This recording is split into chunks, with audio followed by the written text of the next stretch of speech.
ACC prediction time. Not going to do every team in the conference, but I do want to dive into a few of them. And I do want to start by looking at some odds here. And I know that a lot of you have doubts about Clemson. Odds makers don't, at least relative to their conference competition. Clemson minus 140 right now to win the ACC. For the record, Miami would be next up.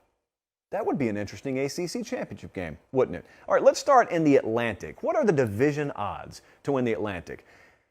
A lot of you probably don't have it memorized. That's the one where Clemson and NC State are. So Clemson's a minus 240 favorite to win the Atlantic. NC State's next, but they're plus 450. What order, pray tell, are we going to go in the Atlantic?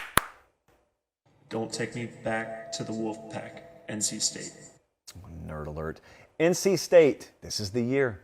It's got to be the year. They return a lot. The lines of scrimmage look really good. Don't have questions at quarterback. And they've already taken a bite out of Clemson. They beat them last year. So they're not shook by Clemson. In fact, they play the style of ball that is perfectly conducive to going into Tiger Stadium and being not comfortable, but at least playing within themselves. Their over-under win total is 8.5. They're built from the inside out. That is absolutely the formula for if anyone's going to pull this thing off again this year, to pull it off. I've heard a lot of conversation that confuses me about NC State. A lot of people say, are they going to get there this year? Are they going to get over the hump? And I'm asking, what hump? They went 9-3 last year. They were good last year. They already arrived to me last year. Now, if you're talking about that 10-win season that they haven't had since the early 2000s, okay. Maybe a little unfair scale to judge them against, but okay.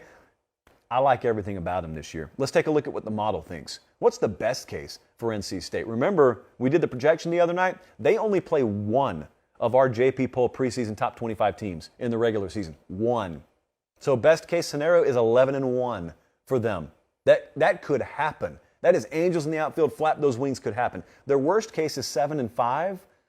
That's just a regression to the pack, injury, turnover, lose some close games, don't have the highest overall talent level in the world, but their talent level is plenty high enough, believe me. What is the official prediction around here? Our official prediction for NC State, 10-2. That's what we're going with. 10-2 puts them in the mix for, well, a whole lot of things. And that could include the ACC championship game. So stay tuned because we got to see what Clemson does. Next up, Clemson. You didn't have to wait long, did we? The Clemson conversation, I think, has kind of been unrealistic over the past few months. You've got one crowd that says they'll be right back in the playoff mix. And then you got another crowd that says they're done. And then you got people like me who say, guys, excuse me, both sides, could we just come to the middle over here and acknowledge that they may go 10-2 this year? What if they go 10-2? We had a question about that the other night. What if they go 10-2? Well, the answer is they had a really good year. That's the answer to what if they go 10-2. Their over-under win total is 10.5. Okay, so if they go 10-2, slight hit on the under, they had a good year. Where is Clemson right now? They open on Labor Day night against Georgia Tech. I think they'll be really good to great. Obviously, the difference in that is 10-2 versus 12-0. I think that there's reason to be optimistic, cautiously, about what we've heard out of Clemson's fall camp so far. I think they understand what they do and don't have at quarterback. Now, hopefully you just get a year two. I call it kind of year 1.5 to year 2 because DJ didn't really play a whole first year his freshman year. But you hope you get some progression there. You hope you get some more continuity at receiver. Their leading receiver was under 600 yards total last year. So you've got to improve that. You improve that, you improve a lot of things. I think the gap this year is a little bit smaller than what you're used to over the last few years, but they're the overwhelming favorite still for a reason. I want to take a look at a couple of things here. So the first thing is 12-0 is always on the table for them. So our projected records for Clemson, 12-0 is always there. That's the best case. They get NC State at home. There's a little tricky scheduling dynamic, but it's nothing they can't manage. The worst case our model spat out was 8-4, which I have very big problems seeing, even on their worst day. Because even if they have injury at quarterback, they've got a really good backup quarterback. And it's a guy a lot of people are very excited to see. So if Cade Klubnik is playing quarterback for them in week 6 because the worst has happened, are they falling that far off a cliff? No. If they're 8-4, that is the cumulative impact of losing those staffers. That's what I got to imagine that is. And if that's the case, then yeah, we got a different kind of uncomfortable conversation to have in December. Our most likely record for Clemson is 10-2. 10-2 is exactly the scenario that I presented to you a second ago. It's almost like I had peeked ahead. If they go 10-2, I'm going to call it a really good year. Yet, mark my words, if they go 10-2, a majority of the country is not. Because the expectation level and the perception of Clemson has gotten so out of whack that folks think 10-2 is a bad year for them. And it's not. It's just not. You should be down when you lose a couple of longtime staffers at the coordinator position. You should be down. You should be down when you're having to address the kind of offensive and sometimes ineptitude that you had last year. This isn't Xbox. You don't just hit reset. They're real humans you're having to deal with there and real ones you're having to replace. So 10-2 would be a really good year. That is what we see for Clemson. Oh, we got one more in this division, don't we? What's a good year for Florida State? What is a good year? Well, I'm about to present my actual record projection for them. You tell me if you think it's good. I think Florida State's on a good path. I have felt that way since day one under Mike Norvell. I hear some chuckling out there. You think because they're not in the title picture yet, it means he's not the right guy. You think because that recruiting class, which I'd love to see improve, is not in the top 10, it doesn't mean they're on the right track. Well, they could be tracking in the right direction and just not going as quickly, maybe, as you want them to. But it is still progress. Their over-under win total is 7 this year. Florida State is tracking in the right direction. I just hope it continues this year. They've got a shaky offensive line situation on the interior right now. That's due mainly to injury. I think there's a little bit of improvement on the defensive side of things. I think wide receiver could be sneaky good for them this year. Just don't get knocked off the rails early. That's the trick for Florida State. I mean, they play LSU in week 1, and they'll already have a game under their belt by then. But they've got a tough little road here. They've got at Louisville after that. They've got Boston College. They got a ranked Wake Forest. They go to NC State, Clemson. There's not that string of games where you look and you say, all right, that's the stretch where we'll get right. We'll get everything figured out. Just don't get knocked off the rails. What are the different record scenarios this year for Florida State? Well, as the model sees it, there is a path for 9-3, and that'd be really interesting. That would probably overly inflate expectations down there, but 9-3 is the absolute best case, given the way the schedule works out. The worst case, for the same reasons, given the way the schedule works out, 4-8. Because if that schedule is up to its maximum potential, if none of those teams are underachieving, there could be way more losses dealt out than you're comfortable with at FSU. What is our overall prediction for FSU? Overall prediction is 7-5 this year. So the question there that producer Jesse over the loudspeaker said is, what is a good year for them? I think 7-5 is a good year for them. 7-5 is, again, it's another tick up in the right direction. I think it really sets you up to be excited about 2023. Is that the way the fan base feels? First off, let's see if it pans out that way. All right, let's go over to the Coastal right quick. Let's take a look at some of these odds. Obviously, in the Coastal, we got a lot of newness. So in the Coastal, Miami's favored, even though they got a brand new staff down there, to win the division. At Pitt, it's the same staff, but you've got newness at quarterback. At North Carolina, there's newness at quarterback and along the staff. Mac Brown's still there, though, and we got newness everywhere in the Virginias.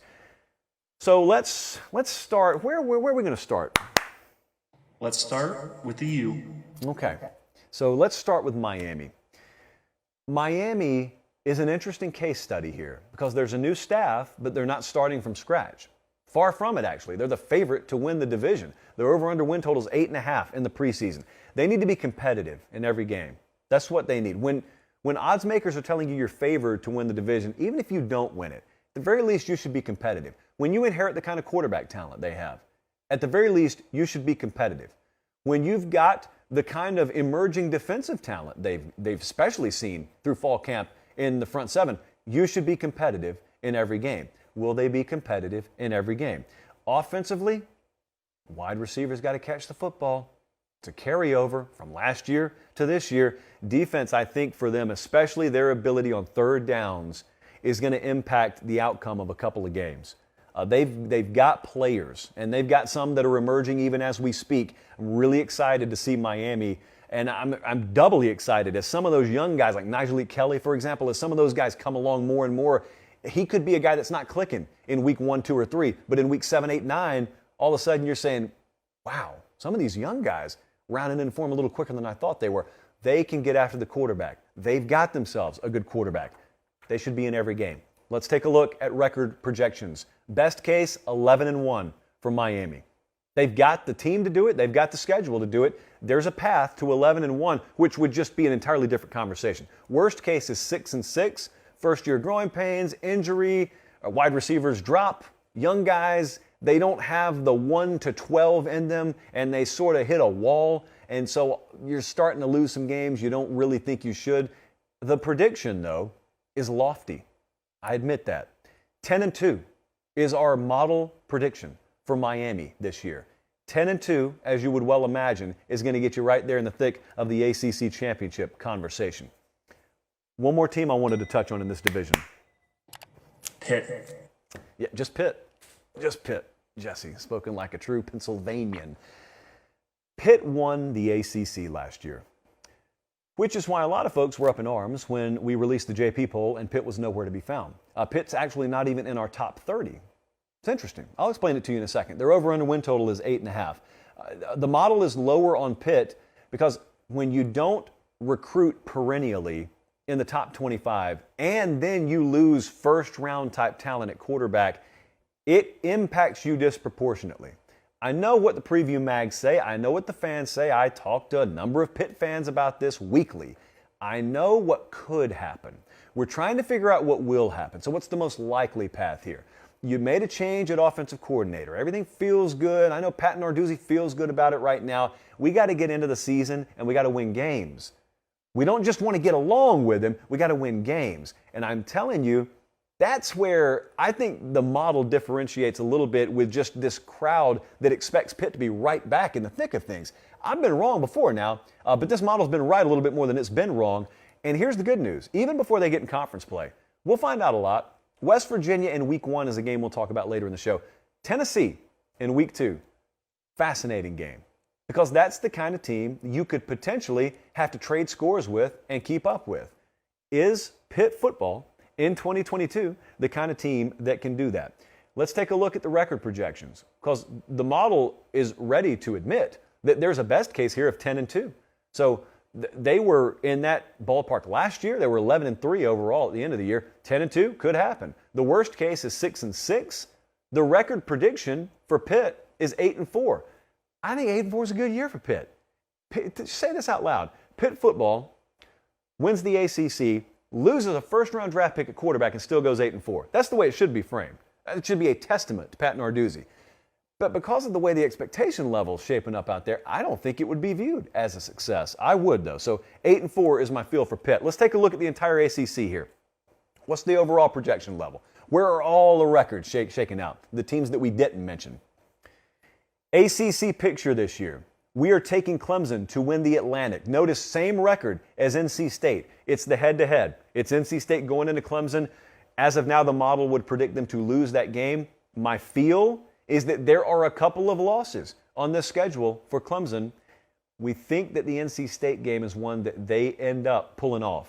And if they do, then they give themselves the inside track to win the Atlantic. In the Coastal, we got Miami by a couple of games. Got Miami winning that thing. Keep in mind, they go 10-2. That's our prediction. One of them is probably at A&M in week 3. So they may very well be, a one-loss ACC team? That's a really good year for Mario Cristobal. And at that point, you put yourself in prime position to just go measure yourself against Clemson. We got Clemson versus Miami in the ACC championship game. As of today, Clemson is the pick to win the ACC championship, which probably puts the Tigers right there in the thick of the playoff picture come season's end.